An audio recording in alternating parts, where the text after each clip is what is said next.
ప్రారంభమయ్యేది దేశంలోనే అతి పెద్ద ముఖాముఖి చర్చ ఆప్కి అదాలత్.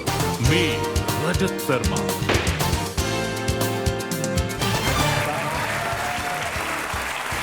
నమస్కారం. ఆప్కి అదాలత్కి మీకు స్వాగతం. ఆప్కి అదాలత్కి ఇవాళ ఎలాంటి లీడర్ వచ్చారంటే ఆయనకి వ్యక్తిగతంగా పర్సనల్గా ఎలాంటి ఆరోపణలు లేవు, కానీ చాలాసార్లు ఆయన పార్టీని డిఫెండ్ చేయడం కోసం, ఆయన ప్రభుత్వాన్ని కాపాడడం కోసం ఈయన కాంట్రవర్సీలో ఇరుక్కుంటారు. తర్వాత ఎప్పుడూ వార్తల్లో వస్తూ ఉంటారు. ప్లీజ్ వెల్కమ్ భారత ప్రభుత్వానికి information and broadcasting minister Manish Tiwari.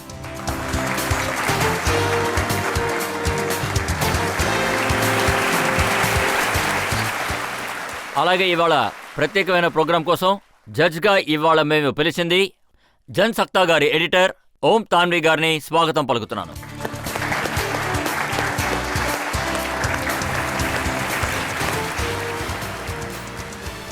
Aapki అదాలత్లో మన అతిథి ఉన్నారు, జడ్జ్ ఉన్నారు, ప్రజలు ఉన్నారు. ఇవాల్టి మన కేసుని మొదలు పెట్టడానికి ముందు ఇవాల్టి జడ్జ్ ఓం తాన్వి గారి అనుమతి ఇవ్వాల్సిందిగా కోరుతున్నాను. విచారణ మొదలు పెట్టండి. మనీష్ తివారీ గారి మీదున్న మొదటి ఆరోపణ మోపే ముందు ఆయన పొలిటికల్ కెరీర్ గురించి మనం ఒకసారి చూద్దాం.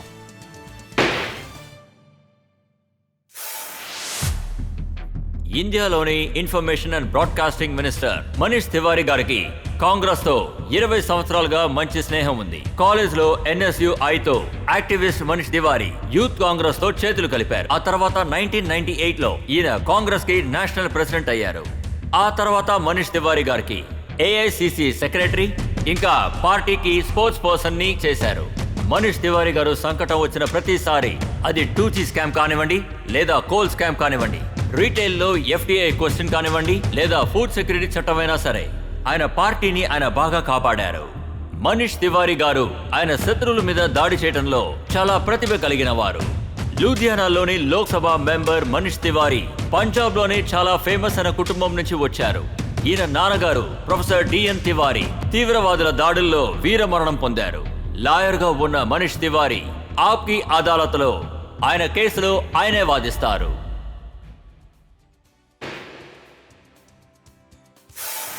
ఇప్పుడు మన కేసు మొదలు పెడదాం. ఆప్కి అదాలత్లో మొదటి ఆరోపణ ఇన్ఫర్మేషన్ మినిస్టర్ మనీష్ తివారీ గారి మీద. ఆప్కి అదాలత్లో information and broadcasting minister Manish Tiwari గారి మీద ఆరోపణ ఈయన ఉపశమనం పేరుతో రాజకీయం చేశారు. మనీష్ గారు, ఇప్పుడే ఉత్తరాఖండ్లో పెద్ద వరదలొచ్చాయి. కొంతమంది లెక్క ప్రకారం 10,000 నుంచి 12,000 మంది వరకు చనిపోయారు. అలాగే ఇలాంటి సమయంలో ఎలాంటి రాజకీయాలు చేయకూడదని ప్రజలు కోరుకుంటున్నారు. 22వ తారీఖు మీరిచ్చిన ప్రెస్ రిలీజ్ని నేను చూశాను. ఉర్దూ ప్రెస్ వాళ్ళతో మీరు మాట్లాడుతూ ఉన్నారు. నరేంద్ర మోడీ గారి గురించి మీరు ఏమన్నారంటే ఆయన డిజాస్టర్ టూరిజంకి వెళ్లారని, అలాగే ఆయన ఒక ర్యాంబో అనుకుంటున్నారు, ఇలాంటి చీప్ వ్యక్తుల నుంచి మీరు జాగ్రత్తగా ఉండాలన్నారు. ఎవరైతే సాయం చేయడానికి వెళ్లారో వాళ్ల మీదే ఇలాంటి నిందలా? చూడండి రజిత్ గారు, ఇప్పుడు మీరు ఈ దృష్టికోణంలో చూశారంటే 16 జూన్ రోజున న్యాచురల్ డిజాస్టర్ ఉత్తరాఖండ్లోని ప్రజలకు ఏర్పడింది. ఇప్పుడు మీరు చెప్తున్న రోజు ఒక సండే, అంటే ఆదివారం. ఆ రోజు న్యూస్ పేపర్లో ఒక వార్త కూడా వచ్చింది. ఒక రాష్ట్ర ముఖ్యమంత్రి ఆయన రాష్ట్రంలో ఉన్న 15,000 మంది ప్రజల్ని 48 గంటల్లో కాపాడారు.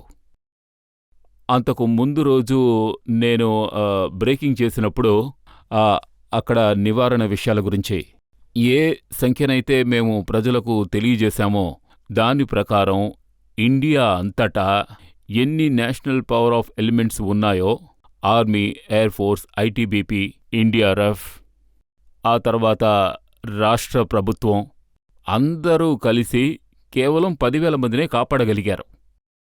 సో ఇది ఎంతో విచిత్రమైన విషయం. ఒక వ్యక్తి, ఆయన పదవిలో ఉన్న వ్యక్తి చూపించాల్సిన బాధ్యతను ఈ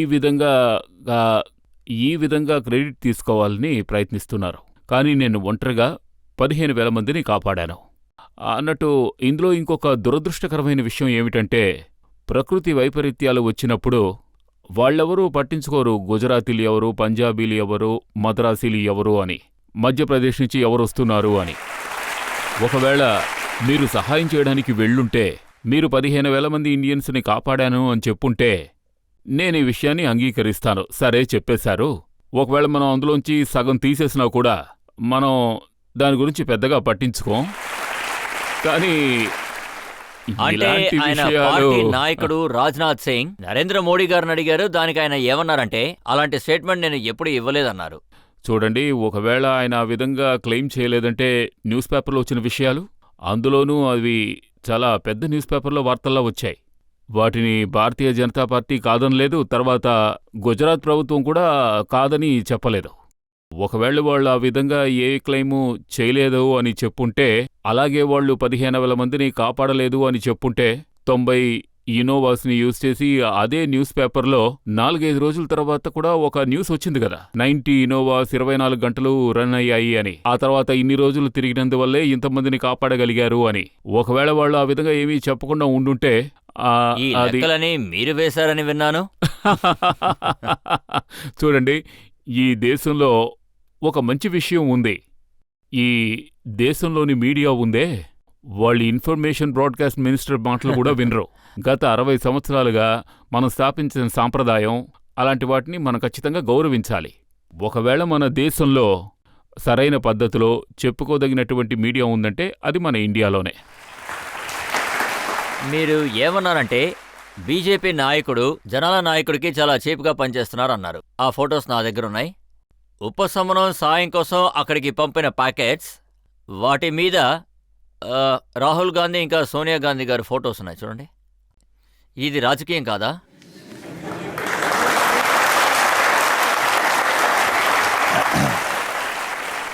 ఒకవేళ ఇటువంటి ఒక వ్యక్తి ఆసక్తిని చూపించుంటే అది ఒక పార్టీ నాయకుడో లేకపోతే ఉపనాయకుడో, అందులో వాళ్ళు ఫోటో వేసుంటే నాకలా అనిపించడం లేదు. ఇది రాజకీయం చేయడానికా లేకపోతే అందులో క్రెడిట్ సంపాదించడానికా అనేది నాకు తెలీదు. ఇది అయితే అన్ని చెప్పండి, పార్టీసు నరేంద్ర ఇలా మోడీ గారి పేరుతో ఇంకెవరైనా చేస్తే ఇది క్రెడిట్ తీసుకునే ప్రయత్నం. సోనియా గాంధీ ఇంకా రాహుల్ గాంధీ గారి పేరు మీద చేస్తే అది క్రెడిట్ తీసుకునే ఇలా ప్రయత్నం కాదు. చూడండి,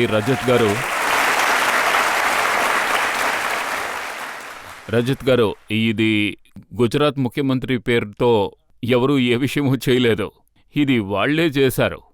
ఒకవేళ వాళ్ళు కూడా మా వాళ్ళెవరైనా ఈ పేరున విధంగా ఎవరో చేశారనే కదా లేదు అంటున్నారు. లేదు ఒకవేళ మీరు పబ్లిక్ రిలేషన్స్ ఏజెన్సీని హైర్ చేసుంటే, ఆ విధంగా వాళ్ళు ఒకవేళ మీ బీహాఫ్లో ఏమైనా చేసుంటే అప్పుడు ఆ బాధ్యత మీదే అవుతుంది కదా. కానీ ఇప్పుడు ఈ విషయం గురించి ప్రత్యేకంగా చెప్పాలంటే నేనిక్కడ చెప్పిన విషయాన్ని అంగీకరిస్తాను. మా వర్కర్స్, చెప్పాలంటే కింది కార్మికులు, నివారణ పదార్థాలను మొబిలైజ్ చేస్తున్నప్పుడు, ప్రత్యేకంగా వాటిని పంపుతున్నప్పుడు ఖచ్చితంగా వాళ్ల మనసులో గౌరవ భావం అనేది, వాళ్లలో ఒక ప్రేమ భావనతో వాళ్ల నాయకుడి ఫోటో లేదా వాళ్ల ఉపనాయకుడి ఫోటో ఖచ్చితంగా వేస్తారు. ఇవన్నీ ఖచ్చితంగా రాజకీయమో లేకపోతే చీపైన విషయాలో అని మనం చెప్పలేం. ఇది వాళ్ల భావజాలం. సరే, మీరు చెప్పిన దానికి నేను ఒప్పుకుంటున్నాను. జూలై 1న మీరిచ్చిన స్టేట్మెంట్, మీరు ఏమన్నారంటే పార్లమెంట్లోని ప్రతిపక్షంలో ఉన్న 2 పార్టీ నాయకులు బాధింపబడ్డ ప్రాంతాలకి వచ్చారా అని అడిగారు.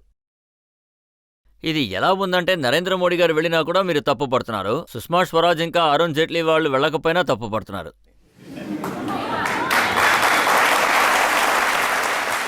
మాకు గుజరాత్ ముఖ్యమంత్రి గారు ఉత్తరాఖండ్కు వెళ్ళడం వల్ల సమస్య లేదు.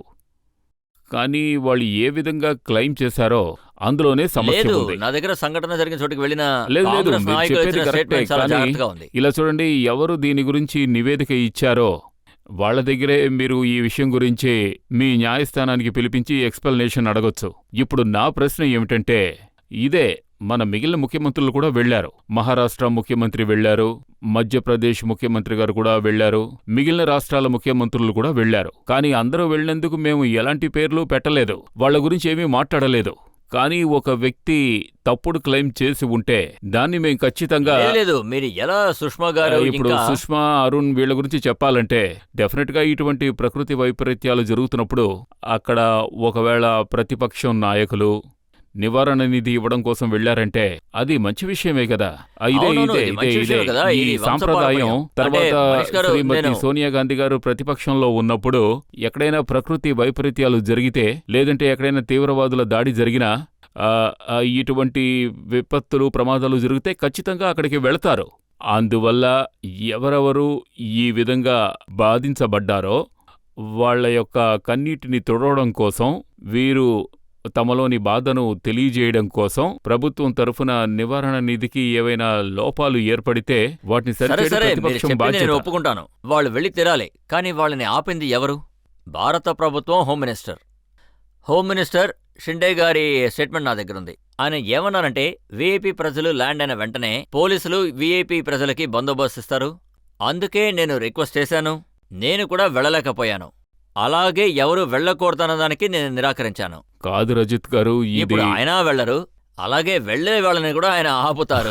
రజిత్ గారు, ఏ తప్పు జరిగినా సరే అది నాదే అని అంటున్నారు. అవును. ఇప్పుడు హోమ్ మినిస్టర్ గారి డిసిప్లైన్ని చూశారంటే అది ప్రతిపక్షం వాళ్ళకి అప్లై అవుతుంది. కానీ గుజరాత్ ముఖ్యమంత్రి, ఎలక్షన్ కమిటీ నాయకులు, లేదంటే భారతీయ జనతా పార్టీ నాయకులకు అప్లై కాదు. అవును, ఎందుకంటే ఖచ్చితంగా వాళ్ళకి ఎలాంటి చట్టం అప్లై అందుకే అవ్వదు. చెప్తున్నాను, ఏ విధంగా చూసుకున్నా తప్పు నా మీదకే వస్తోంది. వెళ్లాల్సిన వాళ్ళు వెళ్ళిపోయారు కదా, ఎవరు వెళ్లాలనుకోలేదో వాళ్ళు హోమ్ మినిస్టర్ వల్ల వెళ్ళలేదు అంటున్నారు. కానీ మీరు వెళ్ళిన వాళ్ళని తప్పు పట్టారు, అలాగే వెళ్ళని వాళ్ళని కూడా మీరు తప్పు పట్టారు. ఇలా చూడండి, ఎవరు వెళ్ళారో వాళ్ళ ఇటువంటి నివేదికలు, లేకపోతే క్షమించండి, ఒకవేళ నేను ఇంగ్లీష్ పదాలని ఉపయోగిస్తున్నాను అనుకుంటాను, ఎవరికి అబద్ధాలు చెప్పే అలవాటు ఉందో వాళ్ళ గురించే విమర్శించడం జరిగింది. అక్కడికి వెళ్ళిన వాళ్ళ గురించి మేము ఎటువంటి తప్పుడు ప్రచారమూ చేయలేదు కదా. మీరు క్యాబినెట్ మీటింగ్ తర్వాత ప్రెస్ వాళ్ళకి ఇంటర్వ్యూ ఇచ్చారు. ప్రజల్ని కాపాడే పని పూర్తయిన తర్వాత ఎక్కడ లోపాలున్నాయి, ఎక్కడ తప్పులున్నాయి, ఎవరి వల్ల ఇది జరిగిందో ఎంక్వైరీ చేస్తానని చెప్పారు. కానీ ఇన్ని రోజులైనా ఏం జరిగిందో ఎవరికీ తెలియలేదు. అవును, నేను చెప్పింది ముమ్మాటికి నిజం. అంటే 19-20 జూన్ నెల గురించి మీరు మాట్లాడుతున్నారు. అప్పుడే ఇలాంటి ప్రశ్న ఎదురైంది. ఈ ప్రకృతి వైపరీత్యం ఎందుకు జరిగిందంటే, నేషనల్ డిజాస్టర్ మేనేజ్మెంట్ అథారిటీ ఉంది. అక్కడున్న ఒక మెంబర్ ఇప్పుడు కూడా డెహ్రాడూన్లో డిప్లాయిడ్. వాళ్ళు తిరిగొచ్చిన తర్వాత ఖచ్చితంగా ఏ దీని అథారిటీ గురించి గురించి మాట్లాడుతున్నానంటే, నేషనల్ డిజాస్టర్ మేనేజ్మెంట్ అథారిటీ. వీళ్ళకి సంవత్సరానికి దాదాపు 151 కోట్ల బడ్జెట్ ఉంది. అక్టోబర్ 2007లో ఇది వచ్చింది. ఆ తర్వాత 23 ఏప్రిల్ 2013 వరకు ఒక్క మీటింగ్ కూడా జరగలేదు. ఇలా చూడండి, వీళ్ళెలా వీళ్ళు డిజాస్టర్ disaster ని manage మేనేజ్మెంట్ చేయగలరు? చేస్తారు. నేషనల్ డిజాస్టర్ మేనేజ్మెంట్ అథారిటీ గురించి చెప్పాలంటే అందులో ఫుల్ టైం మెంబర్స్ ఉన్నారు. ఆ ఫుల్ టైం మెంబర్స్ వాళ్ళు బాధ్యతల్ని ఖచ్చితంగా నిర్వర్తిస్తారు. ఆఫ్టర్ ఆల్, ఈ నేషనల్ డిజాస్టర్ ఫోర్స్ అనేది ఉందే, దాన్ని క్రియేట్ చేశారు. ఆ ఎన్డీఎండి ప్రకారం వీళ్ళందరూ దాని కిందే పనిచేస్తూ ఉన్నారు. సో ఇటువంటిదేమీ లేదుగా. ఈ లేదు, ఎన్డీఎంఏ నేనేం చెప్తానంటే- ఎన్డీఎంఏ అనేది ఎందుకు పనికిరాదు, లేదు. లేదా ఎన్డీఎంఏ ఏ పని చేయడం లేదు అని ఈ ప్రమాదానికి లేదు, కారణమైన వాళ్ళని ఒకవేళ మీరు ఫ్యాక్ట్స్ లోకి వెళ్లారంటే చేయలేదని తెలుస్తుంది. 30 రాష్ట్రాల్లో కేవలం 7 రాష్ట్రాలు మాత్రమే డిజాస్టర్ మేనేజ్మెంట్ కోసం కమిటీని తయారు చేశారు. కాదు, ఇది ఆ రాష్ట్రం యొక్క రాజకీయ తప్పిదం. చూడండి, నన్ను ఒక కూటమి పాలనలో నేనేమంటున్నానంటే, కాదు, వాళ్ళని ఉండండి, నేను అడగడమే కదా చెప్తాను. మీ పని. వాళ్ళని కాదు, కలవలేదంటే కాదు, ఒక కూటమి పాలనలో మీ ప్రకృతి వైపరీత్యానికి చెందిన నివారణ విషయాలకు అది మీ కాన్స్టిట్యూషన్, అది మీ రాజ్యాంగం ప్రకారం అది మీ రాష్ట్రం పని. దాన్ని కోఆర్డినేట్ చేయడం కోసమే నేషనల్ డిజాస్టర్ మేనేజ్మెంట్ అథారిటీని సృష్టించారు.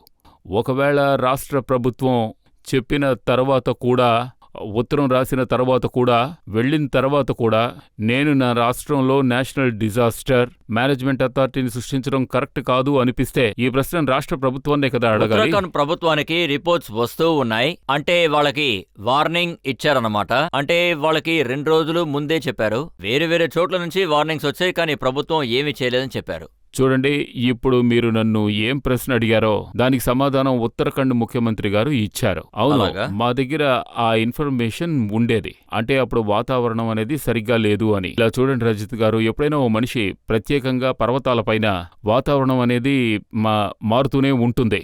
మేఘాలు కమ్ముతాయి, వర్షం కురుస్తుంది, తర్వాత వాతావరణం ఎలాగైనా మారుతూ ఉంటుంది. మనుషులు ఎప్పుడూ దాన్ని ఊహించలేరు.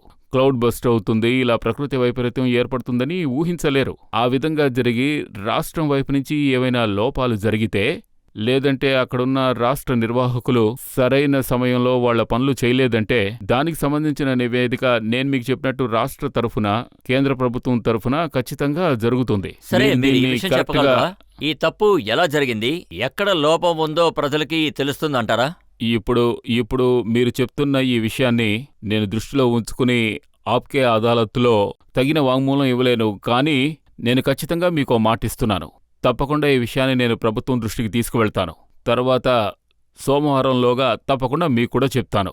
ఈ విశ్లేషణకు చెందిన ఇంట్రీమ్ రిపోర్ట్ ఎప్పుడు మీకు అందుతుందో దాన్ని బట్టి మీరు మీ ప్రేక్షకులకి చెప్పొచ్చు. మనీష్ గారు, నా దగ్గర ఆరోపణల లిస్ట్ చాలా పెద్దదే ఉంది. ఇప్పుడు మనం ఒక బ్రేక్ తీసుకుందాం. బ్రేక్ తర్వాత ఆప్కి అదాలత్లో మనీష్ తివారీ గారి మీద ప్రజల ప్రశ్నలు, ఆరోపణలు కొనసాగుతాయి. దీన్ని మీరు నరేంద్ర మోడీ గారిని అనార్కలిలా మార్చేశారు. ఐబీ నేను మిమ్మల్ని చావనివ్వను, సిబిఐ నేను మిమ్మల్ని బతకనివ్వను అని అంటున్నారు.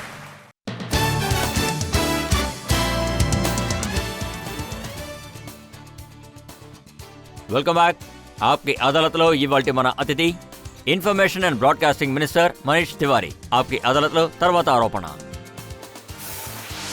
ఆప్కి అదాలత్లో information and broadcasting minister Manish Tiwari గారి మీదన ఆరోపణ. ఈయన ప్రభుత్వం రాజకీయాల్ని సిబిఐ కోసం ఉపయోగిస్తూ ఉంది. మనీష్ గారు, తరచూ బీజేపీ నాయకులు ఈ విషయం చెప్తూ వచ్చారు.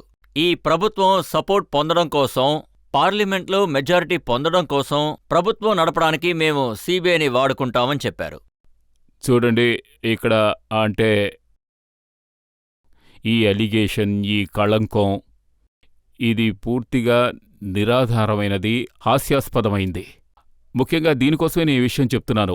ఒకవేళ ఎవరైనా సిబిఐని తప్పుగా ఉపయోగించుకుంటే, లేక అలా ఉపయోగించుకోవడంలో డాక్టరేట్ తెచ్చుకునుంటే అది ఎన్డీఏ ప్రభుత్వమే. అందుకు నేను ఒక ఉదాహరణ కూడా ఇవ్వగలుగుతాను. ఇలాగే ఓ న్యాయస్థానం, జస్టిస్ వెంకటస్వామి గారి కమిషన్, దహెల్కాకో వాంగ్మూలాలు, దాని ఆధారితంగానే విచారణ అనేది జరిగింది.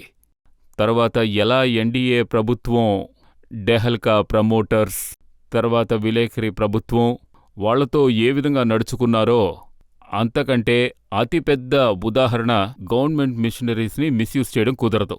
ఇకపోతే రెండో విషయం, సిబిఐ హరణ్ పాండ్యా విషయంలో ఒక నిర్ణయానికి వచ్చారు. తర్వాత ఆ నిర్ణయం భారతీయ జనతా పార్టీకి అనుకూలంగా మారి ఉంటే అది సిబిఐకి నమ్మకంగా ఉండి ఉండేది. ఒకవేళ సిబిఐ ఇలాంటి ఒక నిర్ణయానికి వచ్చి ఉంటే వాళ్లకు అనుకూలంగా లేదని తర్వాత కాంగ్రెస్ ఇన్వెస్టిగేషన్ బ్యూరోగా మారిపోతుంది. సో ఎలా చూసుకున్నా ఇక్కడే గుద్దుకుంటుంది. మీ ప్రభుత్వానికి సాయం చేసేది ములాయం సింగ్ యాదవ్ గారు. ఏప్రిల్ 3, 2013 ములాయం సింగ్ గారి స్టేట్మెంట్ ఇది రికార్డైంది. ఆయన ఏమన్నారంటే, కాంగ్రెస్తో పోరాడడం అంత ఈజీ ఏం కాదు, జైల్లో పడేస్తారు, తర్వాత సిబిఐ వాళ్ళని వెనకాలే పంపిస్తారు. ఇలా చూడండి, గౌరవనీయులైన ములాయం సింగ్ యాదవ్ గారిని వ్యక్తిగతంగా నేను ఎంతో గౌరవిస్తాను. కానీ ఒకవేళ ఈ విషయంలో సరైన దృష్టితో చూస్తే ఒక కామన్ పిటిషన్ దాఖలు చేయబడింది. ఆ కామన్ పిటిషన్ ప్రకారం న్యాయస్థానం ఉత్తర్వు ప్రకారం సిబిఐ ఇన్వెస్టిగేషన్ మొదలుపెట్టింది. ఆ తర్వాత విచారణ కార్యాచరణ న్యాయస్థానం తర్వాత విచారణ ఏజెన్సీ మధ్య ఉంటుంది. దానికి ప్రభుత్వానికి సంబంధం ఉండదు. డిఎంకే మీ కూటమి, మీ ప్రభుత్వం నడిపించడానికి అదొక పెద్ద పార్టీ. వాళ్ళు ప్రభుత్వంలో మినిస్టర్స్. ఎప్పుడైతే డిఎంకే వాళ్ళు వాళ్ళ సపోర్ట్ని వదిలేశారో ఆ మరుసటి రోజు ఉదయాన్నే కరుణానిధి గారి కూతురింట్లో రైడ్ జరిగింది. డిఎంకే ఎప్పుడు ఈ కార్యాచరణను ఎంక్వైరీ చేయడం మొదలుపెట్టారో డిఎంకే ఒక నిర్ణయానికి వచ్చేసింది. చెప్పాలంటే దీనికి కేంద్ర ప్రభుత్వానికి ఎలాంటి సంబంధం లేదని. ఏదో ఒక కారు విషయంలో చూసుకున్నామంటే ఏదో ఒక కారు ఇంపోర్టర్ నాకు సరిగ్గా గుర్తులేదు, దాని గురించే ఎంక్వైరీ జరిగింది. అంటే అవును, విదేశీ కారు. దాని గురించే ఎంక్వైరీ జరుగుతూ ఉండేది. తర్వాత ఆ కార్స్ని రికవర్ చేయడంలో ఆ కార్ ఏజెన్సీ ఒక 15-16 చోట్లకు వెళ్ళింది. అందులో ఒకరు ఆయనే మన డిఎంకే నాయకులు, ఆయన గ్రాండ్ సన్, వాళ్ళింటికే వీళ్ళు వెళ్ళారు. సో అది టైమింగ్ చూసారా, ఇవాళ విత్డ్రా చేశారు, నెక్స్ట్ డే వెంటనే రైడ్. అదే ఇప్పుడు నేను చెప్తున్నాను. ఈ చట్ట కార్యాచరణని, ఈ విచారణ కార్యాచరణని ఒకవేళ మీరు రాజకీయ సంఘటనలతో ముడివేశారంటే అప్పుడు మీరు రోజు ప్రతి ఒక్క ఏజెన్సీని, ప్రతి ఒక్క యాక్షన్ని ఏదో ఒక రాజకీయ సంఘటనతో ముడిపెట్టారు. టైమింగ్ ఎప్పుడు కూడా అబే చూడండి, మీరు చెప్పింది కరెక్టే. కానీ రైడ్కి అర్థం ఏదైనా ఒక ఎఫ్ఐఆర్ దాఖలు చేయడం వల్ల ఒక వ్యక్తి నేరస్తుడని అర్థం కాదు. యూపీఐ ప్రభుత్వం విచారణ ఏజెన్సీని ఉపయోగించేది రజత్ గారు రాజకీయ కారణాల కోసమో లేక రాజకీయం ఉపయోగానికో యూజ్ చేయలేదు. ఈ ఈ అభియోగం పూర్తిగా నిరాధారమైంది. నేను అయితే ఈ ఆరోపణలు కేవలం అపోజిషన్ లీడర్స్ది కాదు, మీ అసోసియేట్స్ది కాదు. సుప్రీంకోర్టు ఏమంటుందంటే సిబిఐ ప్రభుత్వానికి ఒక చిలుక లాంటిది. వాళ్ళ ఇలా యజమాని చూడండి. చెప్పేదే చేస్తారు. రజిత్ గారు, ఈ న్యాయస్థానం ఇచ్చే ఈ టిప్స్ ఉన్నాయే, వీటిని మనం ఆర్బిటర్ అని అంటాం. వాటి ఫీడ్బ్యాక్ని మీరు ఇవ్వలేరు, నేను ఇవ్వలేను. అలాంటివి లేదు, మన అది నేను ఇద్దరికి ఖచ్చితంగా అడుగుదాం అనుకుంటున్నాను. మంచిది కాదనే నేను అనుకుంటున్నాను. కానీ సిబిఐ వాళ్ళకు సంబంధించినంత వరకు ఈ విషయం మీకు గుర్తుందో లేదో నాకు తెలీదు. మంత్రిని కావడానికి ముందు నేను ఎంపీగా ఉన్నప్పుడు నేనే ఒక వ్యక్తిగత మసోదా లోక్సభలో నమోదు చేశాను, సిబిఐకి ఒక చట్ట నిబద్ధతను ఆచరించడం కోసం.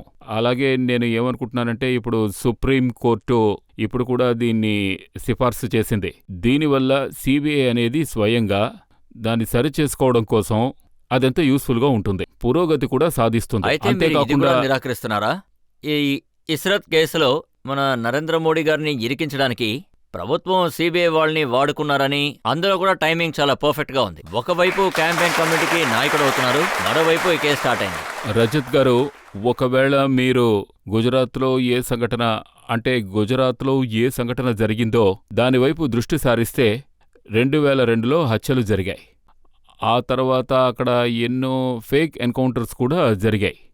ఆ ఫేక్ ఎన్కౌంటర్స్ని గుజరాత్ ప్రభుత్వమే ప్రమాణపత్రం ద్వారా సుప్రీంకోర్టులో చూసుకున్నామంటే దాన్ని స్వీకరించింది, ఎంట్రీమ్ కాంపన్సేషన్. సో దీనికేమిటి అర్థం అంటే, అక్కడ ఉన్న ప్రభుత్వం తర్వాత ప్రభుత్వానికి చెందిన ఇన్స్ట్రుమెంటాలిటీస్ అవి పూర్తిగా చెడిపోయాయి. ఎందుకంటే ఇటువంటి ఫేక్ ఎన్కౌంటర్స్ అనే వాటికి అసలు ఏం అవసరం ఉంది చెప్పండి? అది fake encounter, nothing else. Cold blooded murder. మీరొక వ్యక్తిని బలవంతంగా పట్టుకుని వాణ్ణి షూట్ చేసి అది ఎన్కౌంటర్ అని చెప్పారంటే it's not an encounter, it's a murder. ఆ తర్వాత ఇటువంటి దానికి ఎవరు కారకులో వాళ్ళకి ఖచ్చితంగా శిక్ష పడి తీరాలి. అంతే ఇదే కదా సిబిఐ ఏమంటుందంటే, ఈ ఐబి అది యూపీఐ ప్రభుత్వం కింద పనిచేస్తుంది అని, తర్వాత గుజరాత్ పోలీస్ నరేంద్ర మోడీ గారి కింద పనిచేస్తుంది అని. అది వాళ్ళిద్దరిది ఒక జాయింట్ ఆపరేషన్.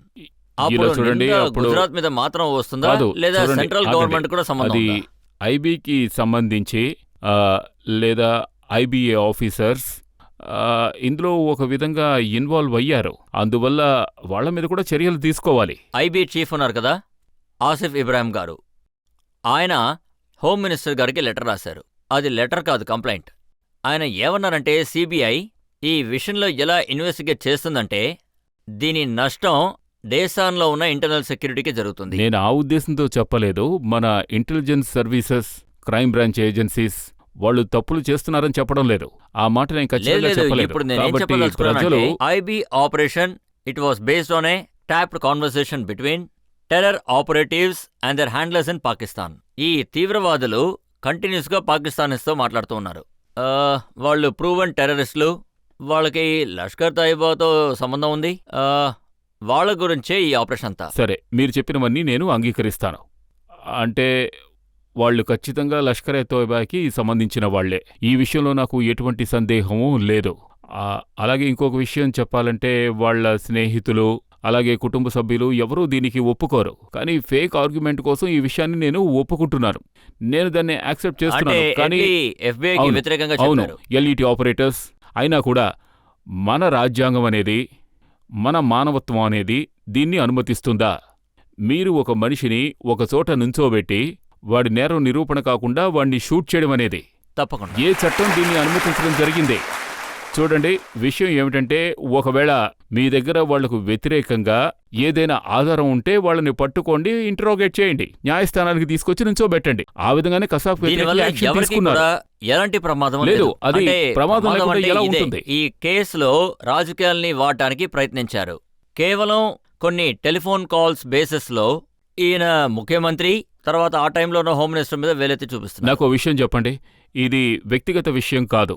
షరాబుద్దీన్ విషయం, కౌసార్పీకి చెందిన విషయం, తులసీరాం ప్రజాపతికి సంబంధించిన విషయం. నేను కూడా అదే చెప్తున్నాను. 2002 తర్వాత 2007, 2008 అంతవరకు ఈ సుప్రీంకోర్టు జోక్యం చేసుకోకుండా, చర్య తీసుకోకుండా ఉందో, అదేవిధంగా గుజరాత్లో కూడా ఇలాంటి విషయాలు జరిగాయి. అవి చాలా ఆసక్తికరమైన విషయాలు. ఒకవేళ అందులో ప్రభుత్వం ఇన్వాల్వ్ అయ్యుంటే కూడా, లేక దాన్ని కంట్రోల్ చేయలేకపోయినా కూడా ఖచ్చితంగా దానికి బాధ్యులు వాళ్లే కదా అవుతారు. అలాగే మీరు నరేంద్ర మోడీ గారిని అనార్కలిగా మార్చేశారు. ఐబీ మిమ్మల్ని చావనివ్వమని చెప్తున్నారు, సిబిఐ మిమ్మల్ని బతకనివ్వమని అంటున్నారు. ఇలా చూడండి, వాళ్ళని మేము అనార్కలిగానూ మార్చలేదు, సలీంగానూ మార్చలేదు. అదే సిబిఐ గుజరాత్ ఎంత యాక్టివ్గా పనిచేస్తుందో, అంటే మీ రాజకీయ మిత్రుడు పవన్ బన్సల్ ఆయన్ని ఎంక్వైరీ చేసేటప్పుడు అప్పుడు పవన్ గారిని సాక్షిగా మార్చేస్తారు. ఆయన నెఫ్యూ 10 కోట్ల రూపాయలు బ్రైబ్ అడిగారు. వాళ్ల ఇంట్లో మీటింగ్స్ జరిగాయి. వాళ్ళు టెలిఫోన్ కాల్లో మినిస్ట్రీతో మాట్లాడారు. ఇవన్నీ కూడా సిబిఐ ఇచ్చిన ఆధారాలే. కానీ మంత్రిగారు ఉండడం వల్ల వీటిని వదిలేశారు. చూడండి, నేను మీతో ఒక వ్యక్తిగత విషయాన్ని చెప్తున్నాను. అంటే 1979 నుంచి 2004 వరకు నేను లుధియానాకు వెళ్ళనే లేదు. నేను, బన్సల్ గారు చండీగఢ్ రాజకీయాల్లో పాలుపంచుకుంటూ ఉన్నాం. తరువాత ఒక వ్యక్తి పోటీకి వచ్చినప్పుడు మేము మా కర్తవ్యాన్ని ఖచ్చితంగా బాగా చేస్తాం. నేను ఈ విషయం మీతో చెప్పగలను. నేను నా వ్యక్తిగత అనుభవంతో చెప్తున్నాను. పవన్ బన్సల్ గారు ఇలాంటి మనిషి అయితే కాదు. ఒకవేళ నేను చెప్పిన విషయంలో మీకు 1% న్యాయస్థానం తీర్పేమీ కాదు. అంటే మీ మాట న్యాయస్థానం 100% నమ్ముతుంది. నిర్ణయం ఏదైనా సరే దాన్ని న్యాయస్థానానికే వదిలేస్తున్నాను. కాకపోతే నేను నా వ్యక్తిగత అనుభవాన్ని, నేను లాభ నష్టాల గురించి కూడా చెప్పగలను. కానీ నేను చెప్పేదేమిటంటే, నేను వ్యక్తిగతంగా ఎలాగైనా ఉండొచ్చు, ఆ తర్వాత న్యాయస్థానం మరో నిర్ణయం కూడా తీసుకోవచ్చు. కానీ ఆయన అలాంటి వ్యక్తి కాదు కదా. వాళ్ళు ఎలాంటి వాళ్ళో నాకు బాగా తెలుసు. తప్పుడైన సమాచారం చెప్పరు, మీరు రాజకీయాల కోసం అబద్ధం వాడరు, నాకు బాగా తెలుసు. మీరు లాయర్ కాబట్టి ఒక ప్రశ్న. సిబిఐ ఏమందంటే పవన్ బన్సల్ గారికి రోల్ లేదు అని. ఆయనకి దీని గురించి ఏమీ తెలియదని చెప్పింది. కానీ ఏమీ తెలియని ఆయన్ని ఎందుకని విట్నెస్గా పెట్టుకున్నారు? చూడండి, ఈ విధంగా ఏ కేసులోనో చార్జ్షీట్ని చదివి దాన్ని వాళ్ళు అర్థం చేసుకుని ఆ చార్జ్షీట్లో ఎటువంటి విషయాలున్నాయో చూసిన తర్వాతే ఎవరిని దోషులుగా మార్చాలి, ఎవరిని సాక్షులుగా మార్చాలి అనే విషయంలో వాళ్ళు ఒక నిర్ణయానికి వస్తారు. కానీ ఇప్పుడు నేను మీకు ఒక విషయం క్లియర్గా చెప్పదలుచుకుంటున్నాను. అంటే యూపీఐ ప్రభుత్వం తర్వాత ముఖ్యంగా డాక్టర్ ప్రధానమంత్రి మన్మోహన్ సింగ్ గారు ఎప్పుడూ ఈ పక్షాన ఉన్నదే లేదు. ఎంక్వైరీ ఏజెన్సీ విషయంలో ఆయన జోక్యం చేసుకున్నదే లేదు. ఇప్పుడు నేను మీ మాట ఎలా నమ్మాలి? ఒకవైపు సుప్రీంకోర్టు ఇది ప్రభుత్వానికి సంబంధించిన చిలుక అంది, కానీ మీరు యూజ్ చేయలేదని చెప్తున్నారు. ఇది ఎలా? విషయం ఏమిటంటే, ఎంక్వైరీ ఏజెన్సీ కన్క్లూషన్ అదేమీ ఫైనల్ కాదుగా. ఏ charge sheet is the best on appreciation of the facts on circumstances as understood by the investigation officer. It is nothing more and nothing less. అది కరెక్టో కాదో అనేది న్యాయస్థానమే నిర్ణయిస్తుంది. ఈ రెండు విషయాలను కూడా అది పవన్ బన్సల్ అయ్యుండొచ్చు, లేదా నరేంద్ర మోడీ కావచ్చు. ఇద్దరికీ వర్తిస్తుంది, ఖచ్చితంగా ఇద్దరికీ వర్తిస్తుంది. చూడండి, గుజరాత్ ముఖ్యమంత్రి కావచ్చు, అంటే పవన్ బన్సల్ కూడా కావచ్చు, అది నేనైనా కావచ్చు, మీరైనా కావచ్చు, అలాగే పబ్లిక్ అయినా కూడా కావచ్చు. ఇండియాకు చెందిన జూరిస్ప్రుడెన్స్ ఏం చెప్తోందంటే, you are innocent until proven guilty. అది అందరికీ వర్తిస్తుంది. అలాగే నేను మీకు ఇంకొక విషయం కూడా చెప్పదలుచుకుంటున్నాను. ఎందుకంటే నేను ఈ దేశానికి చెందిన పత్రికా విలేకరులను ఎంతగానో గౌరవిస్తాను. అలాగే నేను మన ఫ్రీ సొసైటీని ఎంతో గౌరవిస్తాను. కానీ ఇది ఒక మీడియా ట్రయల్ కదా. A person is convicted even before he enters the court room. ఈ సాంప్రదాయం నుంచి మనం తప్పించుకుని తీరాల్సిందే. భారత ప్రజాస్వామ్యం దీనివల్ల పాడవుతుంది. ఏ అడ్వైస్ ఇస్తారు? ఖచ్చితంగా ఈ విషయంలో మాత్రం నేను ఇచ్చే అడ్వైస్ ఏమిటంటే, మీరు రిపోర్ట్ చెయ్యండి. మీరు నిజమేమిటో దాన్ని రిపోర్ట్ చెయ్యండి, కానీ మిమ్మల్ని సెన్సేషనలైజ్ చేసుకోకండి. ఈ విషయం నేను ఎందుకు చెప్తున్నానంటే, రజత్ గారు, ఈరోజు మీడియా రెగ్యులేషన్స్ గురించి మాట్లాడుతున్నారు కదా, అది ప్రభుత్వం తరఫునో లేక రాజకీయ నాయకుల తరఫునో జరగడం లేదు. అది న్యాయస్థానం తరఫునే జరుగుతోంది. తీర్పుల తరువాత కూడా తీర్పులు వస్తున్నాయి. మీడియా వాళ్ళని వాళ్లే కట్టుబాటు చేసుకోవాలి. ఇది కేవలం నా దృష్టికోణమే, ఇదేమీ ఇన్ఫర్మేషన్ బ్రాడ్కాస్టింగ్ మినిస్టర్ దృష్టితో ఏమీ కాదు. ఒక మామూలు దేశ పౌరుడి దృష్టితో చెప్పాను. ఒకవేళ న్యాయస్థానం ఇలాగే తరచుగా ఎన్నో న్యాయస్థానాలు ఈ విషయం గురించి చెప్తున్నాయి. సో మీడియా కూడా దీని గురించి కొంచెం ఆలోచిస్తే బాగుంటుంది. మీరు చెప్పింది నేను పూర్తిగా ఒప్పుకుంటాను, ఆలోచించాలి. కానీ ప్రభుత్వమైనా న్యాయస్థానమైనా దీని గురించి ఆలోచించాలి. ఒకవేళ మీడియా గనక లేకపోతే ఉత్తరాఖండ్లో జరిగిన సంఘటన ఎవరికి తెలిసేది కాదు. ఢిల్లీలో ఏ అమ్మాయినైతే బలాత్కారం చేశారో ఆ కేసు మీడియా లేకపోతే ఫాస్ట్ ట్రాక్ వెళ్లేది కాదు. కాదు, మీరు చెప్పింది కూడా కరెక్టే. దీనికి రెండు వైపులు ఉన్నాయి. అందుకే నేను చెప్తున్నాను, దీనికి కోఆర్డినేషన్ అనేది చాలా ముఖ్యం. రిపోర్ట్ చేయడానికి వీల్లేదు అని ఎవరూ చెప్పనే లేదు. నిజాన్ని అంటే మీరు చెప్పడానికి ఉత్తరాఖండ్ ట్రాజడీని మీడియా ఎలా అయితే రిపోర్ట్ చేసిందో దాన్ని చాలా బాధ్యతగా చేసింది. ఇలాంటి ఉదాహరణలు చాలా ఉన్నాయి. మీడియా ప్రజలకి అన్నం తీసుకెళ్లి అందించారు, దారి చూపించారు, అలాగే విడిపోయిన కుటుంబాన్ని కలిపారు, అలాగే చాలా చోట్లలో దహనం కూడా చేశారు. చూడండి, ఉత్తరాఖండ్ ట్రాజడీ మాత్రమే కాదు, పలు సంవత్సరాలుగా ఎప్పుడెప్పుడు మత విద్వేషాలనేవి ఏర్పడ్డాయో అప్పుడు మీడియా బాధ్యతాయుతంగా తన రోల్ని నిర్వర్తించింది. అలాగే ఖచ్చితంగా మీరు ఈ విషయాన్ని కూడా కాదని చెప్పలేరు. ఇలాంటివి ఎన్నో వాక్యాలు ఉన్నాయి. అక్కడ సెన్సేషనలిజంలో కేవలం భావోద్వేగాలు మాత్రమే ఉంటాయి. అది టీఆర్పీ కోసమో లేకపోతే ఇంకేమైనా కారణాల కోసం అయ్యుండొచ్చు. అది అనవసరం. అందువల్ల పత్రికా విలేకరులకు సమస్యే, దేశ ప్రజాస్వామ్యానికి సమస్య. మీరు చెప్పిన దానికి నేను ఒప్పుకున్నాను. అబరేషన్ ఉంటుంది, కొన్నిసార్లు తప్పు జరుగుతూ ఉంటుంది, కానీ అది ఖచ్చితంగా టీఆర్పీ కోసం మాత్రం జరగదు, ప్రజలకి తెలియకుండా జరుగుతుంది. ఇప్పుడు మనం ఒక బ్రేక్ తీసుకుందాం. బ్రేక్ తర్వాత ఆప్కే అదాలత్లో మనీష్ తివారీ గారి మీద ప్రశ్నలు, ఆరోపణలు కొనసాగుతాయి. ట్విట్టర్లో నరేంద్ర మోడీ గారి ఫాలోవర్స్ చాలా మంది ఉన్నారు. అది 18 లక్షలకు పైగా ప్రజలు ఆయన్ని ఫాలో అవుతున్నారు. అంటే ఈ 18 లక్షలు అది మనుషులు కాల్ సెంటర్స్ లో క్రియేట్ చేసినటువంటి వర్చువల్ ఐడెంటిటీసే అవి. వాటి గురించి ఖచ్చితంగా ఎంక్వైరీ చేసి తీరాలి.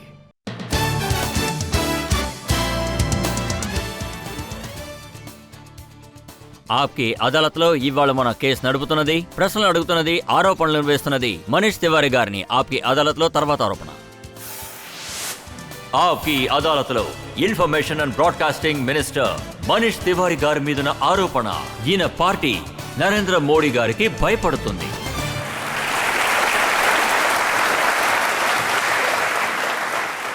ఇది నిజమేనంటారా? మీ పార్టీలో ఉన్న వాళ్ళందరూ పబ్లిక్ గా ఈ విషయాన్ని చెప్తూ ఉంటారు, నరేంద్ర మోడీ గారు గుజరాత్ వరకే, వేరే ఇంకెక్కడ ఆయనకి పేరు లేదు అని. ఒకవేళ ఆయన వచ్చినా ఏ సమస్య లేదు, ఎందుకంటే ఆయన ఎవరికీ తెలియదు అంటున్నారు. చూడండి, విషయం ఇది కాదు. మేము గుజరాత్ ముఖ్యమంత్రికి కానీ లేక బీజేపీలో ఏ నాయకుడికో భయపడతామని కాదు. మేము కేవలం సిద్ధాంతాలకే భయపడతాం. ఎందుకంటే ఈ దేశ విభజన జరిగినప్పుడు ఒక సిద్ధాంతాన్ని బేస్ చేసుకుని ఇండియా ఏర్పడింది, మరో సిద్ధాంతాన్ని బేస్ చేసుకుని పాకిస్తాన్ ఏర్పడింది. తర్వాత ఈ 64 సంవత్సరాలుగా ఏ సిద్ధాంతాలపైన ఇండియా నడుస్తూ ఉందో అది పువ్వులతోనూ పళ్లతోనూ నిండి ఉన్నది. కానీ ఏ సిద్ధాంతాల మీద పాకిస్తాన్ నడుస్తోందో ఆ సిద్ధాంతం అది ఫెయిల్ అయ్యింది. దాన్ని ప్రజలు రిజెక్ట్ చేశారు. ఇప్పుడు రివర్స్ విధానంలో, సారీ నా ఇంగ్లీష్ కొంచెం వీక్గా ఉంటుంది, నేను హిందీ మాట్లాడే రాష్ట్రం నుంచి రాలేదు. బాగా ఇన్వర్స్ విధానంలో అది ఒక ఫెయిల్డ్ సిద్ధాంతం. దాన్ని ఇండియా మీద రుద్దాలని ప్రయత్నించారు. అందుకే దాని ప్రతిఫలం ఇండియాకి ప్రమాదకరంగా మారవచ్చు. ఆ విషయాన్ని తెలుసుకునే మేమెంతో దిగులు పడుతూ ఉన్నాం. తర్వాత భారతీయ జనతా పార్టీతో మాకున్న గొడవ ఉందే, అది ప్రజలతో కాదు, కేవలం వాళ్ళ సిద్ధాంతాలతో. మీ తోటి మినిస్టర్ జయరాం రమేష్ ఆయన ఏమన్నారంటే, నరేంద్ర మోడీ గారు గుజరాత్లో 3 సార్లు ఎన్నికల్లో గెలిచారు, అనుమానమే లేదు ఆయన ఎన్నికల ప్రచారం చాలా బాగా చేస్తారు. మోడీ గారు నిర్వహణలో మాత్రమే కాదు, అన్ని చోట్లలో ఒక సవాల్గా నిలిచారు. మీరే చూడండి, ఆయన సిద్ధాంతం ఇండియాకే సవాలుగా ఉంది. ఎందుకంటే ఐడియా ఆఫ్ ఇండియా ఊహ ఎలా ఉంటుందంటే, ఇండియాకు చెందిన ఊహ పోలరైజ్ అవుతుంది. అది రాజకీయం రీత్యా అయినా సరే, సిద్ధాంతాల రీత్యా అయినా సరే. అందువల్ల ఇది మధ్యస్థంగానూ సమాజానికి సంబంధించిందిగానూ ఉంటుంది. అందువల్ల ఈ సిద్ధాంతానికి చెందిన గొడవ గత 64 సంవత్సరాలుగా స్వాతంత్రం రావడానికి ముందు నుంచే జరుగుతోంది. అందువల్ల భారతీయ జనతా పార్టీ కానివ్వండి, ఆర్ఎస్ఎస్ కానివ్వండి, వాళ్లకు చెందినటువంటి వాళ్ళ సిద్ధాంతం ఈ దేశంలో మెజారిటీగా ఉండాలనుకుంటున్నారు. అదే వాస్తవం, దాన్ని మేము ఎదురుస్తున్నాం. చూడండి, ఈ సిద్ధాంతుడే ఆయన్ని గుజరాత్లో 3 సార్లు ఎన్నికల్లో గెలిపించింది. ఈ మధ్య కూడా ఎన్నికలు జరిగాయి. అది అంటే కాంగ్రెస్ వాళ్ళ దగ్గర 6 సీట్లు ఉన్నాయి. సో ఆ 6 సీట్లు కూడా ఒక నెల రోజుల క్రితం. సరే, ఎన్నికలకి ఉప ఎన్నికలకి తేడా ఉంది. నేనొక విషయం చెప్తాను. 2002 గుజరాత్ ఎన్నికల్లో మేము ఓటమి చెందాం. 2004 లోక్సభ ఎన్నికలు జరిగినప్పుడు 26లో మేము 12 సీట్లు గెలుచుకున్నాం. 2007లో గుజరాత్ పార్లమెంటు ఎన్నికలలో మేము ఓడిపోయాం. 2009 పార్లమెంట్ ఎన్నికల్లో మేం 9 సీట్లు గెలుచుకున్నాం. అందువల్ల ప్రజలకు తేడా తెలుస్తోంది. రాష్ట్రంలో వాళ్ళు ఎటువంటి నాయకత్వాన్ని కోరుకుంటున్నారో అనేది, అలాగే సెంటర్లో ఎలాంటి నాయకత్వాన్ని కోరుకుంటున్నారో రెండిటికీ తేడా ఉంది.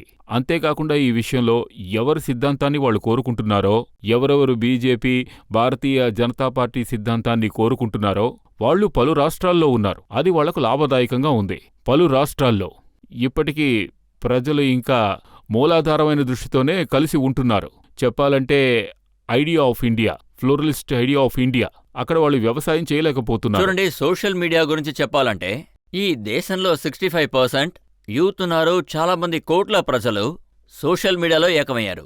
నేను ఇవాళే న్యూస్ పేపర్లో చదివాను, ట్విట్టర్లో నరేంద్ర మోడీ గారికి ఫాలోవర్స్ మిగతా వాళ్ళకన్నా ఎక్కువ ఉన్నారు. ఆయన్ని ఫాలో 18 లక్షలకు పైగా ప్రజలు ఆయన్ని ఫాలో అవుతున్నారు. ఆ 18 లక్షలుందే, అది ఒక వ్యక్తి కాల్ సెంటర్లో క్రియేట్ చేసిన విర్చువల్ ఐడెంటిటీస్ కావచ్చు. దాన్ని సరిచేయాల్సిన అవసరం ఉంది కదా. ఒకవేళ సోషల్ మీడియా అంత ముఖ్యమైందైతే కర్ణాటకలో ఆ మ్యాజిక్ ఎందుకు వర్కౌట్ అవ్వలేదు?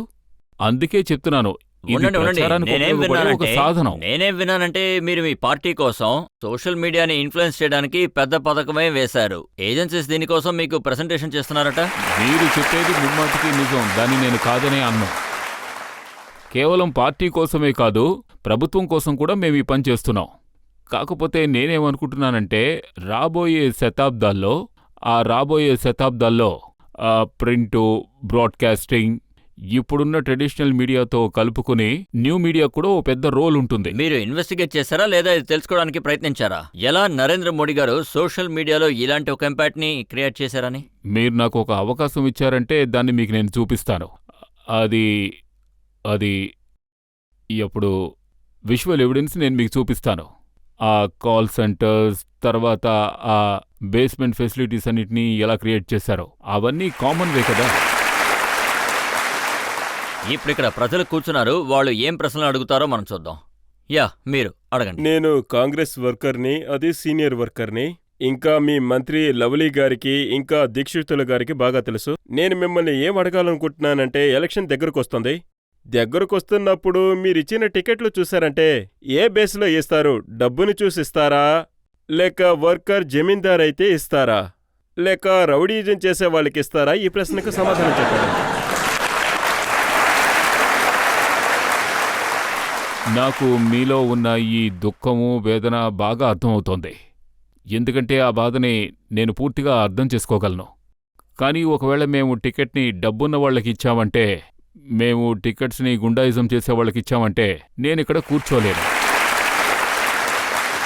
ఇప్పుడు మనం ఒక బ్రేక్ తీసుకుందాం. బ్రేక్ తర్వాత ఆప్కి అదాలత్లో మనీష్ తివారీ గారి మీద ఆరోపణలు, ప్రశ్నలు కొనసాగుతాయి. ఒక నాయకుడు నాకేం చెప్పారంటే, మీరు మనీష్ గారిని ఇది ఖచ్చితంగా అడగాలి. इतनी जल्दी क्या है गौरी साजन के घर जाने की? सखियों के साथ बैठ जरा कुछ बातें हैं समझाने को।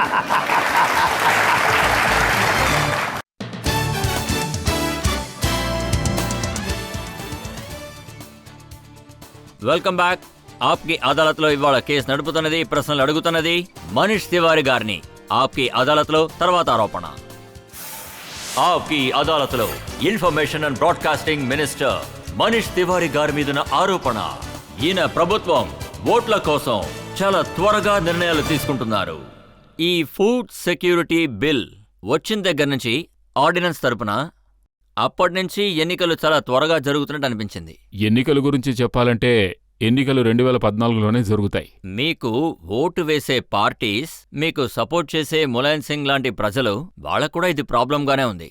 ఒక నాయకుడు నాకేమన్నారంటే, ఇది మనీష్ గారిని ఖచ్చితంగా అడగండి. इतनी जल्दी क्या है गौरी साजन के घर जाने की? सखियों के साथ बैठ जरा कुछ बातें हैं समझाने को। ఎవరు మీకు ఈ విషయం గురించి చెప్పారో వాళ్ళని నేను ఖచ్చితంగా గౌరవిస్తాను. కానీ వాస్తవం ఇదే, సమాజ్వాదీ పార్టీతో కూడా మాకు సంబంధం ఉంది. వాళ్ళకి కాస్త భయం ఉంది. భారతదేశానికి చెందిన వ్యవసాయ రంగం, దానికి దీనివల్ల ఎలాంటి ఫలితాలు లభిస్తాయో అని. కానీ వ్యవసాయ శాఖ మంత్రి గారు ప్రజల మధ్యలో చెప్పాలంటే ఒక రకంగా వ్యాపార రీత్యాగా ఈ విషయాన్ని ఆయన క్లియర్ చేశారు. ఈ దేశంలో ధాన్యం అనేది నిల్వ ఉంది. ధాన్యం నిల్వ అనేది ఎప్పుడూ ఉంటూనే ఉంటుంది. దీన్ని కార్యాచరణలో ఉంచేందుకు ఆ తర్వాత ఒకవేళ దేవుడి దయ వల్ల ఆ విధంగా జరగకూడదు. ఒకవేళ ప్రకృతి వైపరీత్యాలు ఏర్పడితే, ఏదైనా కరువు ఏర్పడితే అప్పుడు కూడా ఈ దేశంలో ఎంత దాచిపెట్టామంటే మాకు ఆ ప్రతిభ ఉంది.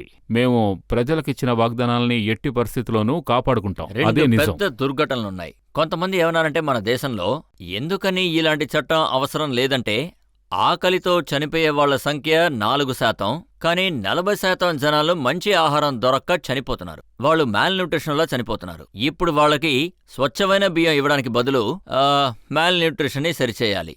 ఈ రోజు ఆప్కి అదాలత్లోనే వాగ్దానం చేస్తున్నాను. ఒకసారి అత్యవసర చట్టాన్ని నెరవేర్చిన తరువాత మిగిలిన నిత్యావసర వస్తువులున్నాయే, వాటిలో ఉప్పుంది, నూనెంది, వాటిని కూడా అంటే ఇందులో కలిపేద్దాం. స్వచ్ఛమైన ఏమంటారు? నీళ్లు లేకపోవడం వల్ల ప్రజలు చనిపోతున్నారు. హాస్పిటల్లో వసతులు లేనందువల్ల ప్రజలు చనిపోతున్నారు. నా దగ్గర ఫిగర్స్ ఉన్నాయి. ప్రతి 3వ గర్భస్త్రీ సరైన ఆహారం లేనందువల్ల, రక్తం లేనందువల్ల చనిపోతున్నారు. ఒకవేళ పిల్లల గురించి చెప్పాలంటే ఇది యూనిసెఫ్ వాళ్ళు ఇచ్చిన వివరాలు. ప్రతి గంటకి 180 మంది పిల్లలు మాల్ న్యూట్రిషన్ వల్ల చనిపోతున్నారు. మీరు చెప్పేది కరెక్టే సార్, కానీ నేను ఏమంటున్నానంటే నేను దీనికోసం ఎక్కడికి పారిపోను. ఇందులో ఎలాంటి తారతమ్యాలు చూడను. మీరు చెప్పింది ఒప్పుకుంటాను. మాల్ న్యూట్రిషన్ అనేది ఒక సమస్యే, కానీ ఈ మాల్ న్యూట్రిషన్ సమస్యను పరిష్కరించడానికి ముందుగా చేయవలసినటువంటి ముఖ్యమైన కారణాలు ఉన్నాయి. అంటే ప్రజలకు అవసరమైన ఆహార ధాన్యం, అలాగే వాళ్లకు రోజు కావలసిన ఆహారం, దాన్ని సమకూర్చాలి. ఒకవేళ అలాగే అందులోనూ ప్రజలకు అనుమానంగా ఉంది. వాళ్ళు ఏమంటున్నారంటే ఈ ఇప్పించే సిస్టమ్ ఉంది కదా, అంటే ఈ డిస్ట్రిబ్యూషన్ సిస్టమ్, అది అలాగే ఉంది. అలాగే దీని రాజీవ్ గాంధీ గారు కూడా చెప్పారు, ఇప్పుడు రాహుల్ గాంధీ గారు కూడా చెప్పారు. ప్రజలకి వెళ్లాల్సిన డబ్బులు గానీ లేదా ధాన్యాలు గానీ వెళ్లి చేరట్లేదు. దానిలోంచి 1/3 మధ్యలోనే ప్రజలు తినేస్తున్నారు. చూడండి, ఇది ఒక రాష్ట్రంలో ప్రజా వినియోగం ఎలా ఉన్నది అన్నదాన్ని బట్టి ఉంటుంది. ఏమిటి, మీరు కాదంటారా చెప్పండి. ఈ ఆహార ధాన్యపు చట్టం వచ్చిన తర్వాత ప్రజలు అవసరమైతే న్యాయస్థానానికి వెళ్ళొచ్చు. ఆ చట్టాన్ని అమలు చేయండి అని చెప్పడానికి మాకు మీరు ఇవ్వవలసింది ఏమిటంటే మాకు అవి అందలేదు అన్న విషయాన్ని చెప్పాలి. కానీ మీరేం ఈ చేస్తున్నారు? అపోజిషన్ పార్టీతో, ముఖ్యంగా బీజేపీ, వాళ్ళ అనుమానం నిజమేనంటారా? ఈ కాంగ్రెస్ ఈ ఆర్డినెన్స్ దీనికోసమే తీసుకొచ్చారు, ఓట్స్ దొరుకుతాయని. ఫుడ్ సెక్యూరిటీ కన్నా ఎక్కువగా ఇందులో ఓట్ సెక్యూరిటీ ఉంది. ఒకవేళ భారతీయ జనతా పార్టీ నిజంగానే దేశ శ్రేయస్సుని పార్టీ శ్రేయస్సు కంటే గొప్పగా భావిస్తే అది జరుగుతుంది. నేనేమనుకుంటున్నానంటే ఈ శాసనాన్ని సపోర్ట్ చేసి తీరాలి. వాళ్ళు ఇందులో పాలు పంచుకోవాలి. అదొదిలేసి దీని గురించి విమర్శించకూడదు. ఒకవేళ వాళ్ళు విమర్శించారంటే ఈ దేశానికి బాగానే తెలుసు ఎవరు, ఏ రాజకీయ నాయకులు ఎవరు వాళ్ళకి తోడుగా ఉన్నారు, ఎవరు వాళ్ళకి వ్యతిరేకంగా ఉన్నారు అని. కానీ మీరు ఈ ప్రశ్నకి సమాధానం చెప్పలేదు. ఫుడ్ సెక్యూరిటీతో పాటు మీరు ఓట్ సెక్యూరిటీ కూడా చేస్తున్నారా? చూడండి రజిత్ గారు, ఓటు గురించి చెప్పాలంటే ప్రజాస్వామ్యంలో జనమే దేవుని స్వరూపాలని చెప్పొచ్చు.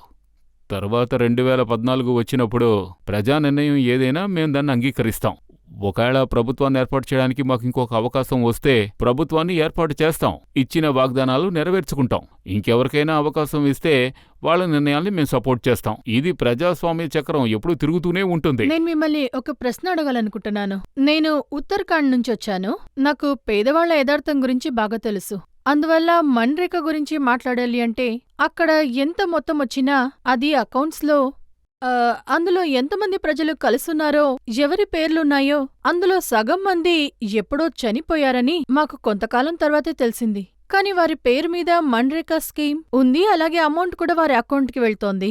ఇంకా వస్తున్న డబ్బులో సగం వెనుకున్న వాళ్లే దోచేసుకుంటున్నారు. సో దీని గురించి మీరేం చెప్పాలనుకుంటున్నారు? మన్రేగా స్కీమ్ ఎంత విజయం సాధించింది? మన్రేగా కాస్ వినియోగం అనేది ఉందే, అది ఆ గ్రామ పంచాయతీ ద్వారానే ఇవ్వబడుతోంది. ఇప్పుడు మీరు ఒకవేళ ఏ గ్రామం నుంచో లేక ఇంకేదైనా ప్రదేశం నుంచి వచ్చి ఉంటే, అక్కడ ఇటువంటి ప్రజలు ఉండుంటే వాళ్ళు పేద ప్రజల సొమ్ముని మింగేస్తున్నారంటే అప్పుడు ఖచ్చితంగా వాళ్ళ మీద చర్య తీసుకోబడుతుంది. ఇది ఫుడ్ సెక్యూరిటీ గురించి. ఈ ఆహారం సాధారణ ప్రజలకి వెళ్లి చేరుతుందా లేదా అన్నదే వాళ్ళ అనుమానం. చూడండి, మీరు చెప్పేది ముమ్మాటికి నిజమే రజిత్ గారు. లాస్ట్ మైల్లో ఏదైనా ఒక ప్రభుత్వ స్కీమ్ ప్రభుత్వం దగ్గర నుంచి ప్రజల దగ్గరకు వెళ్ళేటప్పుడు మధ్యలో ఏవైనా తప్పు జరిగే అవకాశం ఉంటుందిగా. అంతేకాకుండా ఈరోజు ఈ దేశంలో ఉన్న అతిపెద్ద సవాల్ ఏమిటంటే మా ఒక్కరికే కాదు, అన్ని రాజకీయ పార్టీలకు, అందరి సలహాదారులకు ఈ లాస్ట్ మైల్ అనేది ఉందే. దీన్ని ఎలా సరిచేయాలి, లేక దీన్ని ఇంకేమైనా 1,25,000 కోట్ల ప్రజల పాపులేషన్ లో కేవలం 25,000 కోట్ల ప్రజలకే చేరింది. కాదు. నేను చెప్పేది ఏమిటంటే దీనికోసమే ఇంకొక స్కీమ్, ప్రభుత్వం స్టార్ట్ చేసిన ఇంకొక స్కీమ్, డైరెక్ట్ బెనిఫిట్ ట్రాన్స్ఫర్. చూడండి, ఫిజికల్ గా డెలివరీ చేసి తీరాలి, ఫిజికల్ గానే డెలివరీ చేసి తీరాలి. అలాగే డబ్బుని డీబీటీ ద్వారా ప్రజలకు పంపించడాన్ని, దాని ఉద్దేశాన్ని చూసుకున్నారంటే అది ఇదే. ఢిల్లీ నుంచి ₹1 పంపినా ఆ ₹1 కూడా ప్రజలకు వెళ్లి అందాలి. వివరాలన్నీ నా దగ్గర ఉన్నాయి. అరుణా రాయ్ అంటే సోనియా గాంధీ గారికి ఆవిడ చాలా క్లోజ్, ఎన్ఎస్సి మెంబర్ గా ఉన్నారు. ఆవిడేమన్నారంటే ఆవిడ అజ్మేర్ లో ఎంక్వైరీ చేశారు, 35,000 మందికి డబ్బులు పంపించారు, కానీ 150 మందికే చేరింది. ఇలా చూడండి, నేను మీకు దీనికి ఇంకొక ఉదాహరణ చెప్తాను. మా పక్క మండలంలో మా ప్రభుత్వం 51 మండలాలని ఎంచుకుంది. మా పక్క మండలం పతేకార్. ఇంతకుముందు ఎన్నికల్లో దాన్ని కూడా ఎంచుకున్నారు. అప్పుడు అక్కడ వాళ్లకున్న అనుభవం ఎంతో ఎక్కువ. వారికి ప్రభుత్వం ఎప్పుడు ఎంత డబ్బు పంపించినా అది ప్రజలకు వెళ్లి అందింది. ఎందుకంటే మా లక్ష్యం డబ్బుని సరిసమానంగా పంచి ఇస్తేనే భరత్ మహాన్ కాగలం. ఇదే డీబీటీ వెనుక ఉన్న ఉద్దేశం. మనీష్ గారు, మీరు ప్రభుత్వానికి, పార్టీకి మీరు మాటిచ్చారు. మీరు ఈ మాటల్ని నిలబెట్టడానికి ప్రయత్నించారు. అలాగే మీరు అన్ని ప్రశ్నలకి చాలా చక్కగా సమాధానం చెప్పారు. ఇప్పుడు మనం ఒక బ్రేక్ తీసుకుందాం. బ్రేక్ తర్వాత ఆప్కి అదాలత్లో ఇవాల్టి జడ్జ్ ఓం తాన్వి గారు ఇచ్చే తీర్పేంటో అందరం విందాం.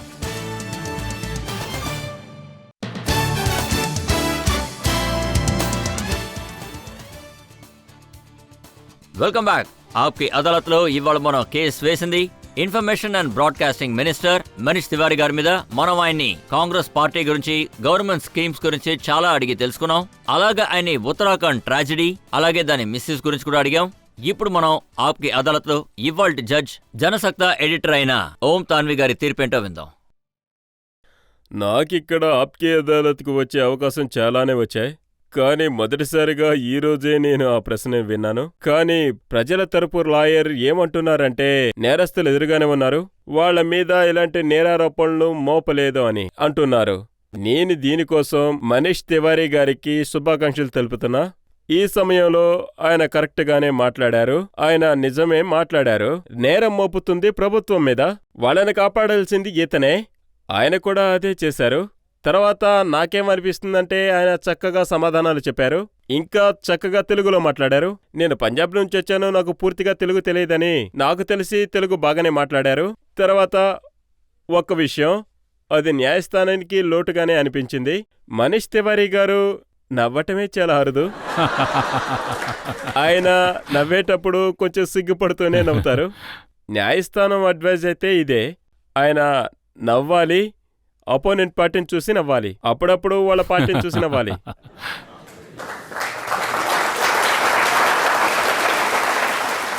మాకి నమ్మకం ఉంది మనీష్ తివారీ గారు ఈ కేసు తర్వాత బాగా నవ్వుతారని ఆశిస్తున్నాం. అపోజిషన్ పార్టీ కాదు, ఆయన పార్టీని చూసి నవ్వుతారు. అలాగే ఇలాంటి నాయకులు ఈ దేశంలో ఇంకా చాలా మంది ఉండాలని కోరుకుంటున్నాం.